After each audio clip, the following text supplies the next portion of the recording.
Dear students, آئیں کہ اب موبی ڈک کے سیکنڈ چیپٹر کے سیکنڈ پارٹ کے بارے میں پڑھتے ہیں. اور اس میں جب یہ کویک اور اشمائل پیلک کے ساتھ اور بلڈیڈ کے ساتھ ایگریمنٹ کے بعد واپس جاتے ہیں تو یہ راستے میں ایک بہت عجیب و غریب شخص اسٹرینج مین کے ساتھ ٹکراتے ہیں.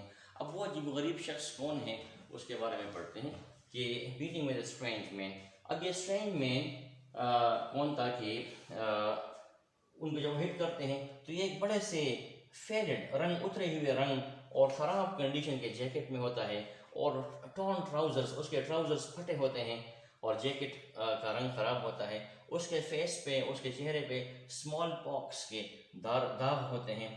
اور پھر وہ اسٹرینج مین ان سے پوچھتا ہے کہ are you travelling on that ship, کہ کیا آپ لوگ اس شپ پہ سفر کرنا چاہتے ہیں؟ جب وہ کہتے ہیں کہ یس ہم اسی پہ سفر کرتے ہیں، یا ان کو اشارے سے وہ سمجھ جاتے ہیں کہ ہاں یہ لوگ اس پہ سفر کرنا ہی چاہتے ہیں.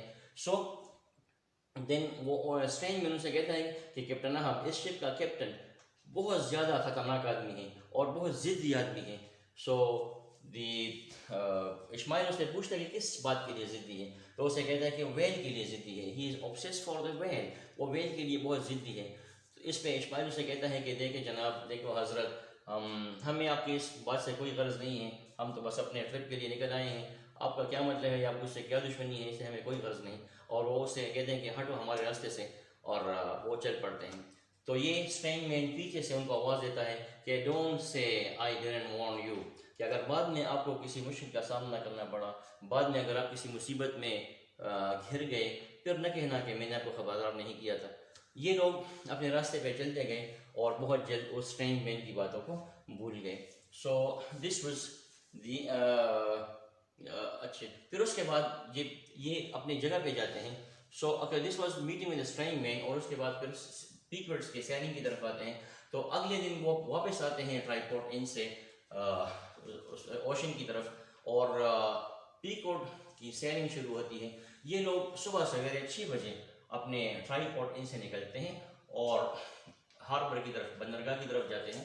بندرگاہ کے لیے 3 الفاظ استعمال ہوتے ہیں: ہاربر، شور اور کوسٹ. COAST، cost. ہاربر، شور اور کوسٹ، 3 الفاظ بندرگاہ کے لیے. بندرگاہ جہاں پہ جہاز کھڑے کیے جاتے ہیں اس کو بندرگاہ کہتے ہیں، یا ہاربر، کوسٹ اور شور بھی کہتے ہیں. تو یہ وہاں پہ اپنی راستہ بناتے ہیں، اس طرف پہنچتے ہیں، اس طرف روانہ ہوتے ہیں.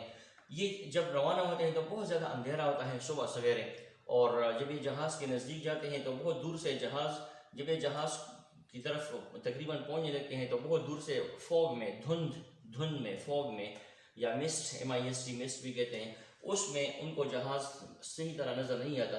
لیکن یہ جب مزید جہاز سے قریب پہنچتے ہیں تو اشمائل کو اس شپ پر 5 ڈارک فگرز ملتے ہیں. یعنی 5 لوگوں کو دیکھتا ہے کہ ان کے فگرز ڈارک ہوتے ہیں، ان کو صحیح طرح پہچان نہیں سکتا یہ لوگ کون ہیں. اور یہ ڈارک فگرز، اشمائل سوچتا ہے کہ شاید یہ سیلرز ہوں گے، یہ اس جہاز کے ساتھ سیلرز ہیں. لیکن جب وہ دونوں جہاز میں داخل ہوتے ہیں تو 5 کے 5 لوگ غائب ہو چکے ہوتے ہیں، ڈسپیئر ہو چکے ہوتے ہیں، اور ان کو صرف ایک اولڈ مین ملتا ہے جو اس جہاز میں سو رہا ہوتا ہے. پھر ان کو یہ بھی پتہ چلتا ہے کہ کیپٹن احمد 1 رات پہلے جہاز میں سوار ہو چکا ہے اور اپنے کیبن میں ہے، اور اپنی بیماری کی وجہ سے یا اپنی طبیعت کی خرابی کی وجہ سے کسی کے ساتھ ملنا نہیں چاہتا. اس کے بعد پھر اینکر کھینچ لیا جاتا ہے.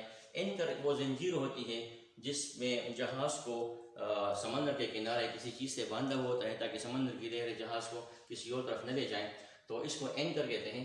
تو اینکر اٹھا لیا جاتا ہے، کھول دیا جاتا ہے، اور پیکورڈ جہاز جو ہے، پیکورڈ شپ، وہ سیٹ اپ روانہ ہو جاتا ہے سیلنگ پر اکراس دا آئسی اوشن. جو آئسی اوشن کہیں ٹھنڈا یخ قسم کا اوشن ہے، اور اس میں یہ جہاز اپنا وائج، اپنا سفر شروع کر دیتا ہے. So this is the second part of the second chapter. Please read it carefully and then discuss your questions with me in the Zoom meetings. Thank you.